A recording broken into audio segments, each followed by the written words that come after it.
সকলকে অনেক অনেক স্বাগত। আশা করি সকলে ভালো আছেন, ভালো আমাদের থাকতেই হবে। দেখুন, নতুন বছর কিন্তু একদম আমাদের দোরগোড়ায় এসে গিয়েছে এবং সেই নতুন বছরে আমাদেরকে আরো বেশি পরিমাণে ভালো থাকতে হবে এবং এই নতুন বছরে আমাদের যত রকমের চাওয়া পাওয়া যা রয়েছে সেগুলোকে কিন্তু আমাদেরকে জয় করতেই হবে এবং সেই নিরিখেই কিন্তু আমাদেরকে এগিয়ে যেতে হবে এবং সেই নিরিখে এগিয়ে যাওয়ার ক্ষেত্রেই আমাদের ক্ষেত্রে বিভিন্ন ধরনের পদক্ষেপ গ্রহণ করতে হবে এবং জীবনকে অনেক সুমসৃণ করে তুলতে হবে। দেখুন, জীবন হচ্ছে একটাই এবং এই জীবনের পরপার ইহপার নিয়ে অনেক কথা থাকতে পারে, অনেক মতবাদ থাকতে পারে।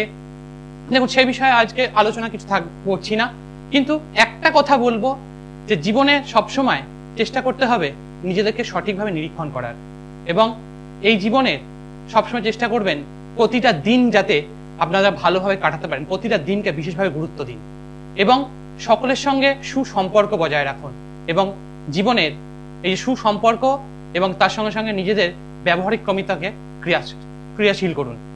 দেখবেন তাহলে জীবনে অনেকটা ভালো থাকতে পারবেন এবং সকলের সঙ্গে সুসম্পর্ক বজায় রাখুন।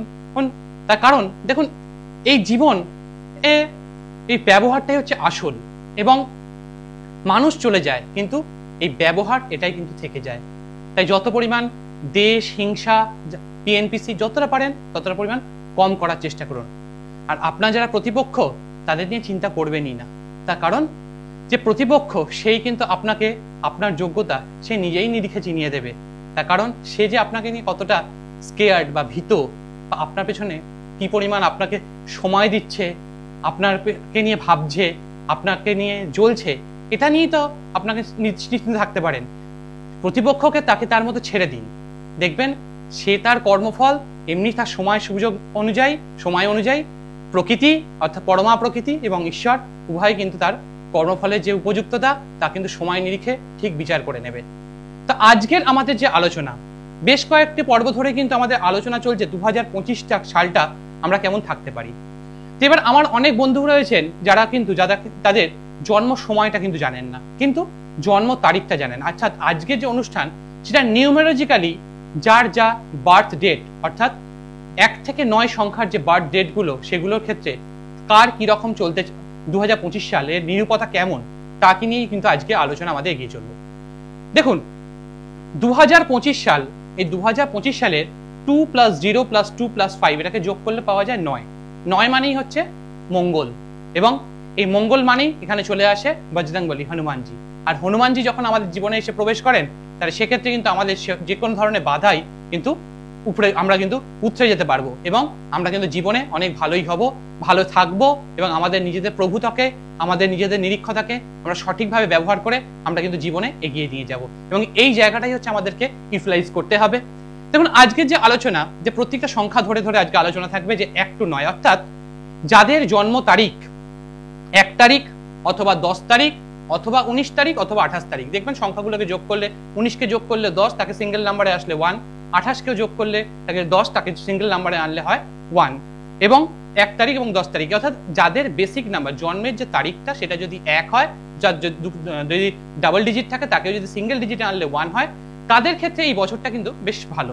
তার কারণ রবিকে কি বলা হয়? রাজা এবং এখানে মঙ্গল হচ্ছে সৈনিক অর্থাৎ যে তার সেনাবাহিনীর প্রধান। সুতরাং 1-এর সঙ্গে যখন 9-এর কম্বিনেশন তৈরি হবে, সে 1-এর সঙ্গে 9-এর কম্বিনেশন যখনই তৈরি হবে সঙ্গে সঙ্গে কিন্তু আপনার মধ্যে একটা কনফিডেন্স লেভেলটা কিন্তু বেশি পরিমাণে ক্রিয়েট করবে এবং এই বছরটাতে যাদের বেসিক নাম্বার 1 তাদের ক্ষেত্রে জন্ম সংখ্যাটা 1 তাদের ক্ষেত্রে অবশ্যই যে সমস্ত কাজগুলো এতদিন ধরে আটকে ছিল সেগুলো কিন্তু বাস্তবিকতার রূপ নেবে। সঠিকভাবে সঠিক নিরীক্ষণ অনুযায়ী আপনি আপনার নিজের জায়গাটাকে বুঝে উঠতে পারবেন এবং সঠিক জায়গাটাকে আপনি এগিয়ে যেতে পারবেন এবং এই বছরে বর্তমান বছরে বিবাহের জন্য বেশ ভালো, ঘর অর্থাৎ নিজেদের বাড়ি এবং বিদেশ যাত্রার জন্য যা এতদিন আটকে ছিল তা কিন্তু হওয়ার জায়গা থাকছে, প্রমোশন করার জায়গা থাকছে, প্রমোশনের জায়গা থাকছে এবং বিজনেসের নতুন স্টার্টআপের ক্ষেত্রেও কিন্তু বর্তমান বছরটা বেশ ভালো এবং আর্থিক দিক থেকেও কিন্তু বেশ ভালো। কিন্তু স্পেকুলেশন মার্কেটের ক্ষেত্রে একটু বুঝে শুনে কিন্তু আপনাদেরকে স্টেপ নিতে হবে এবং অগস্ট মাসের পর থেকে এই জায়গাটা কিন্তু আরো বেশি ভালোভাবে তৈরি হবে স্পেকুলেশন মার্কেটের ক্ষেত্রে। ওভারঅল বছরটা কিন্তু বেশ ভালো এবং এদের ক্ষেত্রে বলো প্রতিদিন বজরংবলীর জন্য অর্থাৎ হনুমানজিকে স্মরণ করবেন এবং তার জন্য তাকে উৎসর্গ করে নিজেকে সম্পূর্ণরূপে তার কাছে তার প্রার্থনা জানাবেন এবং তার সঙ্গে সাথে তার স্তোত্র পাঠ করবেন এবং প্রতিদিন সূর্যদেবকে অর্ঘ্য দান করবেন, জল দান করবেন। একটা তামার ঘটির মধ্যে অল্প পরিমাণ জল নেবেন এবং তার মধ্যে অল্প একটু চাল দিয়ে তাকে নিবেদন করবেন এবং কালো রঙের ড্রেসকে অ্যাভয়েড করার চেষ্টা করবেন। আমরা আমাদের প্রথম বন্ধুকে নিয়ে আমাদের আলোচনায় ফিরবো। কে বলছেন, কোথা থেকে বলছেন? নমস্কার দাদা। নমস্কার। ব্যারাকপুর থেকে সর্বাণী ঘোষ বলছি। প্রথমেই বলবো যে আপনি যে এতটা সময় ধরে যে শুনছিলেন, ধৈর্য নিয়ে কোনো কিছু ডিস্টার্ব করেননি, এর জন্য আপনাকে প্রথমে অভিবাদন। কার সম্বন্ধে জানবেন? আমার সম্বন্ধে জানবেন। আপনার নাম? আপনার নাম? সর্বাণী ঘোষ। সর্বাণী ঘোষ। সর্বাণী দেবী, আপনার জন্ম তারিখ? 1/11/1996। 1/11/1996। সময়? রাত 10:15 10:15 PM। ব্যারাকপুর। সৌভাগ্য তরুণ কতদিন ধরে দেখছেন? প্রায় 3-3.5 বছর। কেমন লাগছে? ভালো লাগে। দীর্ঘদিন ধরে দেখছেন, ভালো লাগছে? হ্যাঁ। এখানে যা যা উপাচার বলা হয় কখনো করে দেখেছেন? হ্যাঁ, করেছি। তো সেটা করে কি একটু বেটার আছেন আগের থেকে? হ্যাঁ হ্যাঁ। আচ্ছা সর্বাণী দেবী, আপনার এখানে যা পাওয়া যাচ্ছে জন্ম তারিখ 1, আজকে যে অনুষ্ঠান সেই নিউমেরিক্যালি যে অনুষ্ঠান তাতে কিন্তু শুরুই করেছি আজকে 1 সংখ্যা দিয়ে, এবং এই 1 সংখ্যা জাতক জাতিকা যাদের, তাদের ক্ষেত্রে বর্তমান বছরটা বেশ ভালো এবং যে যে কাজগুলো আটকে ছিল সেই জায়গা কিন্তু অনেকটা বেটারমেন্টের জায়গা কিন্তু থাকছে, যেটা আমি আগে অ্যানালিসিসেই বললাম। এবং এখানে দেখুন এই জায়গাটা দেখুন, এখন এখানে যা পাওয়া যাচ্ছে আপনার যে লগ্ন পাওয়া গেছে, এখানে শুক্র কিন্তু রাহুর সঙ্গে পীড়িত অবস্থায় জড়ত্ব দোষ করেছে এবং শুক্র নিচস্থ অবস্থায় বসে রয়েছে, এবং এখানে লগ্নপতি যে স্বামীকারক গ্রহ সে কিন্তু যথেষ্ট পীড়িত অবস্থায়, কিন্তু বৃহস্পতি কিন্তু এখানে পীড়িত অবস্থায় বসে রয়েছে, এবং এখানে শনি আর কেতুর একটা যোগ তৈরি হয়েছে। অর্থাৎ এর যে জায়গাটা, এই কারণটা হচ্ছে আপনার ব্যক্তিগত জীবনের ক্ষেত্রে কিন্তু একটা প্রবলেম, কিন্তু একটা আপস এন্ড ডাউনস এর জায়গাটা দেখা যাচ্ছে, এবং বিশেষ করে বৈবাহিক ক্ষেত্র বা বিশেষত আপনার ব্যক্তিগত জীবনে কিন্তু একটা টানা পোড়েন কিন্তু চলবে, এবং এই টানা পোড়েনের মাঝখানে আপনাকে মাঝে মাঝেই কিন্তু নিজের কনফিডেন্স লেভেল খারাপ হবে এবং মাঝে মধ্যে কিন্তু বিপর্যস্ত হবেন। পারিবারিক দিক থেকে যতটা হেল্প পাওয়া দরকার সেই হেল্পটা পাবেন না, এবং এই জন্মছক অনুযায়ী ফার্স্ট ম্যারেজ সেপারেশন হওয়ার পর সেকেন্ড ম্যারেজের কিন্তু একটা যোগ কিন্তু দেখা যাচ্ছে। আর কি জানতে চান বলুন?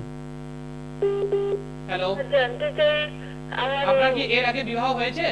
না, এই প্রথম বিবাহ হবে। হ্যাঁ, তো এই যে জায়গাটা যেটা বললাম, এই যে বিশেষ করে স্বামীকারক গ্রহ এবং জন্মকালীন যে নক্ষত্রপতি সে কিন্তু এখানে একটু পীড়িত অবস্থায় বসে রয়েছে, এবং তার সঙ্গে এখানে শনি কেতুর যে যোগ এই জায়গাটা কিন্তু রয়েছে, এবং বৈবাহিক ক্ষেত্রটা বর্তমান সময় কিন্তু খুব একটা ভালো দেখাচ্ছে না, কিন্তু এবং ফার্স্ট ম্যারেজে কিন্তু সেপারেশনের জায়গা রয়েছে, কিন্তু সেই জায়গাটাকে আটকানোরও অনেক প্রসেস রয়েছে, সেটাকে সঠিক জায়গা দিয়ে যদি আপনি একটু প্রপারলি কিছু রেকটিফিকেশন করেন, বিশেষ করে এই যে স্থাপিক দোষের প্রবলেমটাকে যদি আপনি এখানে রেকটিফাই করেন, সাধু সর্প দোষের যদি রেকটিফিকেশন করেন, জড়ত্ব দোষের যদি রেকটিফিকেশন করে, তাহলে কিন্তু এই জায়গাটা রেকটিফাই হবে, এবং বৃহস্পতিকে কিন্তু পাওয়ারফুল করতে হবে, এবং প্রতি সপ্তাহে বৃহস্পতিবার হলুদ গোলা জল একটু অর্পণ করবেন এবং একটা কেশরের তিলক প্রতি বৃহস্পতিবার দিনকে করবেন, দেখবেন একটু পরিমাণ বেটারমেন্ট হবে, এবং এই জন্মছক অনুযায়ী অনেক ক্ষেত্রে যোগাযোগ হবে, কিন্তু ম্যাচিওর হওয়ার ক্ষেত্রে একটা সমস্যা কিন্তু থেকে যাবে। এইরকম ধরনের প্রবলেমই হচ্ছে তো, কিন্তু সেটা থেকে ম্যাচিওর হচ্ছে না, বিয়ে অবধি এগোনোর জায়গাটা হচ্ছে না, তাই না?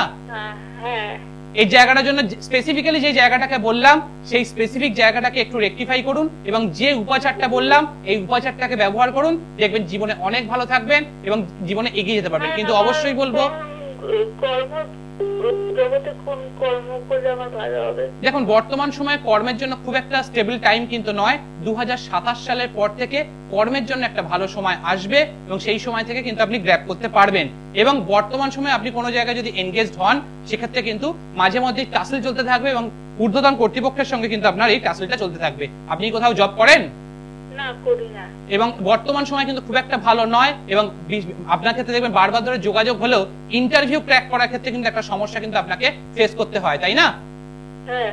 এবং এটাই হচ্ছে আপনার সবচেয়ে বড় প্রবলেম, এবং এর জন্য যে স্পেসিফিক এরিয়াটাকে বললাম এই স্পেসিফিক এরিয়াটাকে রেকটিফিকেশন করুন, তাতে আপনার ব্যক্তিগত জীবন এবং ক্যারিয়ার ওরিয়েন্টেশন দুটো জায়গায় কিন্তু ইমপ্রুভাইজেশন হবে। আশা করি বুঝতে পেরেছেন। না, এই জন্মছক অনুযায়ী কোনো মাঙ্গলিক নেই। আপনি কাউকে দেখিয়েছেন, তিনি কি আপনাকে মাঙ্গলিক বলেছেন? হ্যাঁ, হ্যাঁ মাঙ্গলিকের প্রতিকার করা আছে। এখানে কোনো মাঙ্গলিক নেই, যদি মাঙ্গলিক করে থাকেন তাহলে এটা নিয়ে সম্পূর্ণরূপে আপনাকে তার সঙ্গে আরেকবার যোগাযোগ করা রয়েছে। আমি চ্যালেঞ্জ ধরে এখানে বলে যেতে পারি যে এই মিডিয়া হাউসে বসে আপনার কোনো মাঙ্গলিক দোষ নেই এবং এই মঙ্গল নবম স্থানে বসে রয়েছে। সুতরাং মাঙ্গলিক দোষের যদি প্রতিকার হয়ে থাকে সেটা সম্পূর্ণরূপে ভুল এবং সেই কারণেই হয়তো আপনার অবস্ট্রাকলস হচ্ছে। যেটাকে সঠিকভাবে করার দরকার জড়ত্ব দোষ, সাধু সর্প দোষ এবং তার সঙ্গে সঙ্গে স্থাপিক দোষ এবং বৃহস্পতির প্রতিকার। এটা যদি হয় তবেই জীবনে সফলতা পাবেন, তা না হলে বারবার ধরে আপনার যে কোনো কাজের ক্ষেত্রে আটকাবে এবং ব্যক্তিগত জীবনে আপস এন্ড ডাউনস চলবে। যদি মাঙ্গলিকের প্রতিকার হয়ে থাকে যিনি করেছেন তার সঙ্গে যোগাযোগ করুন, দরকার হলে এই প্রোগ্রাম দেখিয়ে তাকে বলবেন। আশা করি বুঝতে পেরেছেন। আমার এই বর্তমান বছর কেমন যাবে? দেখুন, আরো যদি জানতে হয় তার জন্য আরো অ্যানালিসিস রয়েছে এবং আমি আমার অনুষ্ঠানে প্রচুর ক্ষেত্রে বলেছি, লগ্ন অনুযায়ী বলেছি এবং তার সঙ্গে সঙ্গে রাশি অনুযায়ীও বলেছি এবং নক্ষত্র অনুযায়ী বলেছে। পুরোনো প্রোগ্রামগুলো দেখে নিন, তাহলেই দেখে নেবেন যে আপনাদের ক্ষেত্রে বর্তমান সময়টা কেমন যেতে চলেছে। দেখুন, একটা যে কোনো জন্মছকে যদি সঠিক তার নিরূপতা দেওয়া যায় তাহলে সেক্ষেত্রে কিন্তু তার সঠিক জায়গাকে কিন্তু আমরা নিরীক্ষণ করে উঠতে পারি। কিন্তু সঠিক প্রতিকার যদি না হয়, আমি যেটা আমার অনুষ্ঠানে বারবার ধরে বলি, সঠিক যদি প্রতিকার এবং তার জন্য সঠিক অ্যানালিসিসের দরকার, সঠিক অ্যানালিসিস যদি না হয় তার জন্য সবসময় ভুল ধরনেরই আপনাদেরকে বারবার ধরে ঘেরাটোপের মধ্যেই পড়তে হবে এবং এই ঘেরাটোপের কারণের জন্য কিন্তু আপনাকে জীবনের ক্ষেত্রে সবসময় কিন্তু প্রবলেম তৈরি হবে। হ্যালো, কে বলছেন, কোথা থেকে বলছেন? হ্যালো, আমি বেহালা থেকে বলছি দাদা। কার সম্বন্ধে জানবেন? মেয়ের সম্পর্কে জানতে। মেয়ের নাম? মেয়ের ডেট অফ বার্থ 12/12/2005। আগে মেয়ের নাম? মেয়ের নাম সৌমিলি দত্ত। সৌমিলি পাত্র? দত্ত। সৌমিলি দত্ত। সৌমিলি দেবীর জন্ম তারিখ? 12/12/2005। 12/12/2005। জন্ম সময়? জন্ম সময় সকাল 10:30 হাওড়া। সকাল 10:30 10:30 AM হাওড়া। সৌভাগ্য দর্পণ কতদিন ধরে দেখছেন? দেখছি, আমি মাঝে মাঝে দেখি দাদা, সবসময় সময় পাই না, মাঝে মাঝে দেখি, আমার ভালো লাগে। কেমন লাগে? কেমন লাগে? হ্যাঁ, ভালো লাগে। দেখুন, এখানে সৌমিলি দেবীর যা পাওয়া যাচ্ছে জন্ম তারিখ হচ্ছে এখানে 3 এবং এই 3 সংখ্যা যাদের ক্ষেত্রে রয়েছে তাদের কিন্তু বর্তমান বছরটা বেশ ভালো। বিশেষ করে এডুকেশন ক্ষেত্রে যারা রয়েছে তাদের ক্ষেত্রে বর্তমান বছরটা কিন্তু বেশ বেটারমেন্টের জায়গা থাকবে এবং 3 যাদের জন্ম সংখ্যা অর্থাৎ 3, 12 এবং 21, 30 যাদের জন্ম তারিখ তাদের ক্ষেত্রে বর্তমান বছরটাতে বিশেষ করে এডুকেশন সেক্টর যারা কনসালটেন্সির মধ্যে রয়েছেন এবং বিশেষ করে যারা এডুকেশন সেক্টরের সঙ্গে সঙ্গে কোচিং রিলেটেড সঙ্গে এরিয়ার সঙ্গে যুক্ত রয়েছেন, ফাইন্যান্স রিলেটেড এরিয়ার সঙ্গে যুক্ত রয়েছেন, তাদের ক্ষেত্রে বর্তমান বছরটা কিন্তু বেশ ভালো। বাকিদের ক্ষেত্রে ভালো নয় এরকম বলছি না, কিন্তু এই সেক্টরে যারা রয়েছেন তাদের ক্ষেত্রে বর্তমান বছরটা বেশ ভালো এবং শারীরিক জায়গাতেও ভালো থাকবে, পারিবারিক দিক থেকে সুখ সমৃদ্ধ হবে এবং ফাইন্যান্সিয়াল জায়গাতেও কিন্তু গ্রোথ হবে। কিন্তু বিশেষ করে সেপ্টেম্বর মাসের পর থেকে শারীরিক জায়গাটা এবং পারিবারিক ক্ষেত্রে বাবা মায়ের শরীরের জায়গাটা কিন্তু একটু ডিস্টার্ব কিন্তু হতে পারে। এইটা কিন্তু দেখা যাচ্ছে বিশেষ করে যাদের 3 সংখ্যার জাতক জাতিকা রয়েছেন এবং এই জন্মছক অনুযায়ী দেখা যাচ্ছে মঙ্গল এখানে চন্দ্রযুক্ত অবস্থায় বসে রয়েছে এবং এখানে পাওয়া যাচ্ছে লগ্ন হচ্ছে কুম্ভ লগ্ন এবং লগ্ন পাওয়া গেছে ধনিষ্ঠা নক্ষত্রে। মিউজিক শুনতে খুব পছন্দ করে এবং এই জন্মছকের চতুর্থ পথী কিন্তু এখানে একটু পীড়িত অবস্থায় বসে রয়েছে এবং লগ্নপতি ষষ্ঠস্থ। জীবনে অনেক সুযোগ পাবে কিন্তু সেই সুযোগকে সঠিক সময় সঠিক কাজ কিন্তু কাজে লাগাতে পারবে না এবং যতটা পরিমাণ চেষ্টা করবে সেই অনুযায়ী কিন্তু সবসময় রেজাল্ট কিন্তু করতে পারে না। যত নিজে পরিমাণ প্রভূত পরিমাণ চেষ্টা করে এবং যথেষ্ট পরিমাণে এফোর্ট দেয় কিন্তু রাগ জেদ এত পরিমাণে বেড়ে যাচ্ছে এবং বিশেষ করে মোবাইল নিয়ে ঘাটাঘাটিটা এত পরিমাণে বেড়ে গেছে যার ফলে কিন্তু প্রপার রেজাল্টটা আসার ক্ষেত্রে প্রবলেম। ম্যাথস ওরিয়েন্টেশন জায়গাতে বেশ ভালো কিন্তু প্রপার রেজাল্টটা কখনো আসছে না এবং মাঝে মাঝে কিন্তু একটা ডিপ্রেশনের মধ্যে কিন্তু চলে যাচ্ছে। একটু শেয়ার করবেন।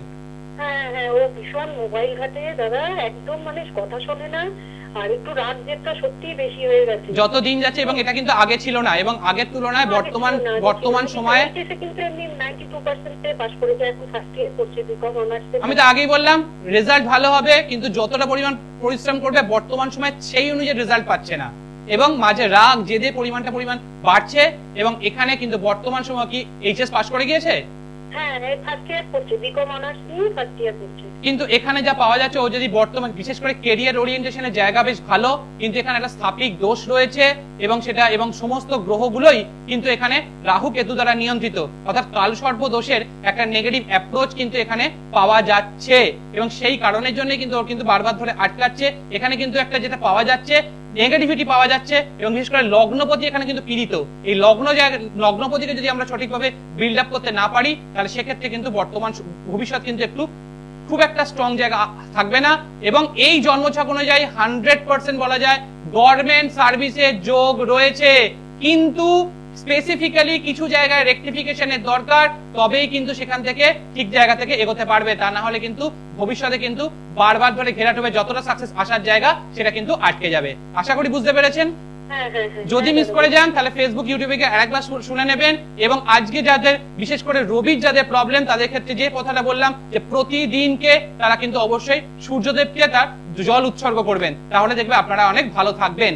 এই জায়গাটাকে ভালো করে নিরীক্ষণ করে দেখুন, তাহলে দেখবেন ভালো থাকবেন। এবং বিশেষভাবে এই জন্মছকের কিছু বিশেষ প্রতিকার প্রতিবিধানের দরকার রয়েছে, বিশেষ করে 10th হাউসের এবং তার সঙ্গে সঙ্গে শনির একটা প্রতিকারের প্রয়োজন রয়েছে, তবে এই জায়গাটা রেকটিফাই হবে। শনির প্রতিকার মানেই কিন্তু একটা নীলা পড়ে ফেলা বা অ্যামেথিস্ট নয়। সুতরাং সেই জায়গাটাকে ভালো কারোর সঙ্গে কনসাল্ট করে এই জায়গাটাকে প্রপারলি রেকটিফাই করুন, তাহলে রেজাল্টের ওরিয়েন্টেশন আরো বেটার জায়গা যাবে এবং ভবিষ্যতে কিন্তু আরো ভালো জায়গায় যেতে পারে। এবং এই চার্ট কিন্তু সিএ পড়ারও জায়গা কিন্তু রয়েছে। আশা করি আর কিছু জিজ্ঞেস করা নেই বোধহয়। ভালো কারোর সঙ্গে কনসাল্ট করে নিন, তাহলেই দেখবেন আরো বেটার জায়গা থাকতে পারবেন। দেখুন আজকে যে আমাদের আলোচনা ছিল সে আলোচনা বিশেষভাবে আমি 1 আর 3 সংখ্যার কথা বললাম। এরপর আসবে 2 মানেই হচ্ছে চন্দ্রের সংখ্যা। এই চন্দ্রের সংখ্যা যাদের হয় তাদের ক্ষেত্রে দেখবেন মুড সুইংটা বিশালভাবে ফ্যাক্টর করে এবং বর্তমান বছরে এই মুড সুইংটাই তাদের ক্ষেত্রে কিন্তু বিশেষভাবে সমস্যা তৈরি করতে পারে। তাই নিজেদের মুডকে কিন্তু ধরে রাখতে হবে এবং যে কোনো কাজের ক্ষেত্রে তাদের কনফিডেন্স লেভেলটাকে ধরে রাখতে হবে। এবং ডিপ্রেশন কিন্তু এই বর্তমান বছরে যথেষ্ট প্রভূত পরিমাণে বাড়তে পারে। সুতরাং এই জায়গাটাকে রেকটিফিকেশন করে নিজেদেরকে কন্ট্রোল করে তবে কিন্তু এগিয়ে যেতে হবে। এবং যারা বিশেষভাবে চন্দ্রের জাতক জাতিকা অর্থাৎ, হ্যালো কে বলছেন, কোথা থেকে বলছেন? হ্যালো, আমি শিলিগুড়ি বলছি। কার সম্বন্ধে জানবেন? আমি আমার মেয়ের সম্বন্ধে জানবো। একটু মেয়ের নাম? হেনা সরকার। একটু বলুন, জন্ম তারিখ বলুন, তাড়াতাড়ি বলবেন, সময় একদম কম। 11/8/88। 11/8/88। হ্যাঁ, সকাল 7:15। সকাল 7:15। শিলিগুড়ি, স্থান শিলিগুড়ি হসপিটাল। দেখুন এখানে যা পাওয়া যাচ্ছে, এখানে জন্ম তারিখ হচ্ছে 11। এখানে হ্যাঁ বলুন, কি জানতে চাইছেন বলুন। বিয়ের ব্যাপারে। দেখুন বর্তমান যে সময়টা সেই সময়টা ওনার জন্য খুব একটা সুটেবল নয় এবং এই বারবার ধরে যোগাযোগ তৈরি হবে এবং সেই যোগাযোগ তৈরি হওয়ার ক্ষেত্রেও কিন্তু ওনার কিন্তু কেটে যাওয়ার সম্ভাবনা। এবং এই বর্তমান বছরে এই যে সময়টা, এই সময়টা খুব একটা অ্যাক্টিভিটি টাইম নয়। এবং বিশেষ করে 2 সংখ্যা জাতক জাতিকা যাদের ক্ষেত্রে আমি আলোচনা করছিলাম একটু আগে, যে তাদের ক্ষেত্রে বর্তমান বছরে বিভিন্ন ক্ষেত্রে কিন্তু ডিপ্রেশন বাড়ার কিন্তু একটা জায়গা থাকছে এবং ডিপ্রেশনের থাকার কারণেই কিন্তু বর্তমান সময়টা খুব একটা এফেক্টিভ নয়। 2027 সালের পর থেকে কিন্তু রেকটিফাইড সময়টা তৈরি হবে এবং তখন কিন্তু যোগাযোগ তৈরি হবে, কিন্তু এই জন্মছকে যোগাযোগ হবে কিন্তু সেটা ঠিকঠাক মতো ম্যাচিওর করবে না। আশা করি বুঝতে পেরেছেন। হ্যালো হ্যালো, কোনো হয় যোগাযোগ বিচ্ছিন্ন হয়ে গিয়েছে। দেখুন আমরা আমাদের যে আলোচনায় ছিলাম, প্রত্যেকের জন্মচক্রে যদি সঠিকভাবে ধরে যদি ব্যাখ্যা করা যায় তবে কিন্তু তার সঠিক পর্যায়ক্রমে কিন্তু পাওয়া যায়। এবার আমরা আসবো বিশেষ করে যারা 2 সংখ্যার জাতক জাতিকা রয়েছেন, তারা কিন্তু বর্তমান বছরে একটু রূপোর গ্লাসে জল খাওয়ার চেষ্টা করবেন এবং যথেষ্ট পরিমাণে পূর্ণিমার দিনে নিজেদেরকে চন্দ্রের আলোতে থাকার চেষ্টা করবেন। 4 সংখ্যা জাতক জাতিকা যাদের রয়েছেন তাদের বর্তমান বছরটা একটু স্ট্রাগলময় যাবে এবং বিশেষ করে সেলস মার্কেটিং যারা রয়েছে এবং বিজনেস ওরিয়েন্টেশনের জায়গাটাতে বর্তমান বছরে কিন্তু একটা স্টেবিলিটি পাবেন। অগাস্ট মাসের পর থেকে কিন্তু বছরটা কিন্তু একটু বুঝে শুনে এগোতে হবে, তা নাহলে কিন্তু বর্তমান বছরটা একটু প্রবলেম হতে পারে। এবং তাদের ক্ষেত্রে বলবো যে তারা অবশ্যই স্ট্রিট যে ডগ রয়েছে, রাস্তার যে কুকুর রয়েছে তাদেরকে কিছু সেবা করার চেষ্টা করবেন, তারা কিন্তু অনেক ভালো থাকবেন। এবার আসবো যাদের জন্ম সংখ্যা 5 অর্থাৎ 5, 14 এবং 23 তারিখের জাতক জাতিকা যারা রয়েছেন, তাদের বর্তমান বছর বেশ নিউ অ্যাচিভমেন্টের জায়গা রয়েছে এবং তারা কিন্তু এবছরে অনেক কিছু পাওয়ার জায়গা রয়েছে। তাদের কাছে প্রচুর পরিমাণে ফ্লারিশমেন্ট হবে, গাড়ি বাড়ি যেগুলো আটকে ছিল এতদিন ধরে সেগুলো কিন্তু অনেক আসতে পারে। রিয়েল এস্টেটে আপনারা যদি ইনভেস্ট করতে পারেন সেক্ষেত্রে কিন্তু আপনাদের অনেকটা কিন্তু ইমপ্রুভাইজেশন দেখতে পাবেন। এবং এগ্রিকালচার ফিল্ডে, মার্কেটিং ফিল্ডে যারা রয়েছেন, কনসালটেন্সির সঙ্গে যারা যুক্ত রয়েছেন, তারা কিন্তু অনেকটা গ্র্যাব কিন্তু করতে পারবেন। এবং এক্ষেত্রে বলবো যে তাদের ক্ষেত্রে বলবো এই বর্তমান বছরে বিশেষ করে গরুকে সবুজ রঙের কোনো দ্রব্য খাওয়াবেন, তাহলে দেখবেন আপনাদের ইমপ্রুভাইজেশন অনেকটা বেটার জায়গা থাকবে। এবার আসবো জন্ম সংখ্যা যাদের জন্ম সংখ্যা 6 অর্থাৎ 6, 15 এবং 24 এদের যাদের পাওয়া যাচ্ছে, তাদের ক্ষেত্রে বিদেশ যাত্রা বর্তমান বছরে হবে। তাদের ফ্লারিশমেন্টের জায়গা বর্তমান বছরে যথেষ্ট পরিমাণে রয়েছে এবং সেই জায়গা থেকে নিজেদেরকে সঠিকভাবে যদি নিরূপণ করতে পারেন বর্তমান বছরে ফ্লারিশমেন্ট হবে, আর্থিক জায়গাতেও কিন্তু উন্নতি হবে এবং অপরচুনিটি পাবেন। এবং বর্তমান বছরে কিন্তু নতুন গৃহ বা ফ্ল্যাটেরও কিন্তু এবছরে বেশ ভালো যোগ রয়েছে। বিশেষ করে হোটেল এবং রেডিমেড সেক্টরও কিন্তু বর্তমান বছরে তারা আপনারা কিন্তু ভালো কিন্তু গ্র্যাব করতে পারবেন। এবং বর্তমান বছরে যাদের 6 সংখ্যা তাদের ক্ষেত্রে বলবো প্রতি শুক্রবার সাদা রঙের কোনো দ্রব্যকে দান করুন, দেখবেন ভালো থাকতে পারবেন। যাদের জন্ম সংখ্যা 7 অর্থাৎ 7, 16, 25 তারিখে জাতক জাতিকা যারা রয়েছেন তাদের ক্ষেত্রে বলবো বর্তমান বছরে বিশ্বাস করার ক্ষেত্রে কারণ বিশেষ করে ট্রাস্ট ইস্যু কিন্তু বর্তমান বছরে থাকতে পারে, বিবাহ ক্ষেত্রে সমস্যা আসতে পারে, বৈবাহিক ক্ষেত্রে একটু বিশেষভাবে পীড়িত জায়গা রয়েছে এবং বছরটা যে কোনো ডিসিশন নেওয়ার ক্ষেত্রে একটু বুঝে শুনে কিন্তু চলতে হবে। এবং হনুমান চল্লিশা কিন্তু এই বছরে পাঠ কিন্তু অবশ্যম্ভাবী এবং প্রতিটা নাম্বারের কিন্তু এটা অবশ্যই কিন্তু 7 সংখ্যা জাতক জাতিকা রয়েছেন তাদের ক্ষেত্রে কিন্তু এই সংখ্যাটা হনুমান চল্লিশা পাঠ কিন্তু অবশ্যই দরকার। এবং হিলিং সেক্টরে যারা রয়েছেন, এডুকেশন সেক্টরে যারা রয়েছেন তাদের কিন্তু ইমপ্রুভমেন্টের জায়গা থাকছে। 8 নম্বরে জাতক জাতিকা যারা রয়েছেন অর্থাৎ যাদের জন্মসংখ্যা 8, 17 এবং 26 তাদের কিন্তু বর্তমান বছরে অনেক অপরচুনিটি পাবেন এবং অনেক গ্র্যাব করে এগিয়ে যেতে পারবেন এবং নিজেদের যে সমস্ত প্রমোশন আটকে ছিল এবং নতুন নতুন ফ্লারিশমেন্ট কিন্তু এই বছরটাতে পাবেন। এবং তাদের ক্ষেত্রে বলবো বর্তমান বছরে অবশ্যই হনুমান চল্লিশাটাই পাঠ করবেন এবং প্রতি শনিবার দিনকে আপনার প্রয়োজন মতো আপনার যে সাধ্য সেই অনুযায়ী কাউকে কিছু দান করবেন। 9 অর্থাৎ জন্ম সংখ্যা যাদের 18, 9 এবং 27 তারিখ তাদের ক্ষেত্রে বর্তমান বছরে এফেক্টিভনেস যথেষ্ট ভালো, কিন্তু বুঝে শুনে ডিসাইড করতে হবে এবং বিশেষভাবে মাথা গরম করবেন না, মাথা গরম করে কোনো সিদ্ধান্ত নেবেন না, তাদের কিন্তু সমস্যা হবে। এবং আপনাদের ক্ষেত্রে বললো প্রতি সপ্তাহে মঙ্গলবার ও শনিবার কোনো একটা মাতৃমন্দিরে একটা জবা ফুলের মালা দান করবেন এবং হনুমান চল্লিশা কিন্তু পড়া মাস্ট। তাহলে কিন্তু দেখবেন আপনাদের জীবনে আপনারা অনেকটা সফলতা করতে পারবেন। দেখুন যে কোনো জিনিসকে যদি সঠিকভাবে প্রয়োগ করা যায় তাকে আমরা কিন্তু সঠিকভাবে তাকে জীবনে এগিয়ে যেতে পারি এবং প্রয়োগ যতই বৃদ্ধি পাবে দেখবেন আপনার সঙ্গে সঙ্গে তার কিন্তু প্রয়োগকে যতই বিয়োগ করার চেষ্টা করে হোক না কেন তাকে কিন্তু সেটা প্রয়োগ কিন্তু সে তার নিজের স্থিরতা অনুযায়ী কিন্তু দাঁড়িয়ে থাকবে। যেমন তীর্থব্রতর এই যে উপাচার প্রয়োগ এগুলো নিয়ে যার যতই মাথায় বজ্রপাত পড়ুক না কেন মানুষ এটা ব্যবহার করে উপকার পাচ্ছে এবং এটা প্রমাণিত এবং ভবিষ্যতেও পাবে। এবং তার জন্য অনেক ক্ষেত্রে অনেক সমস্যা তৈরি হয়। কম চেষ্টা তো করা হচ্ছে না তীর্থব্রতকে আটকানোর জন্য, লাভ কি কিছু হচ্ছে? কিছুই হচ্ছে না। সেই না আবারও বলবো যে নিজের ভালো অবশ্যই করুন, অন্যের ক্ষতি কখনো করবেন না। ভালো থাকুন, জীবনকে সঠিক আলোর দিশাতে নিয়ে চলুন, অন্ধকারকে মুছে দিয়ে নতুন বছরে নতুন আলোর দিশাতে সঠিকভাবে এগিয়ে চলুন। তাহলে দেখবেন নিরীক্ষণ পাবেন, জীবনে সফলতা পাবেন এবং সৌভাগ্য দর্পণের যে কথা গোল অফ ডেস্টিনেশন সেই জায়গায় এগিয়ে যেতে পারবেন এবং সঠিক জায়গায় সেই নিরীক্ষতা পাবেন। আজকের সময়টা একদম থামতে বলছে। মা দক্ষিণা কালীকে প্রণাম জানিয়ে সকলে সুস্থতা কামনা করে আজকের অনুষ্ঠান এখানে শেষ করলাম।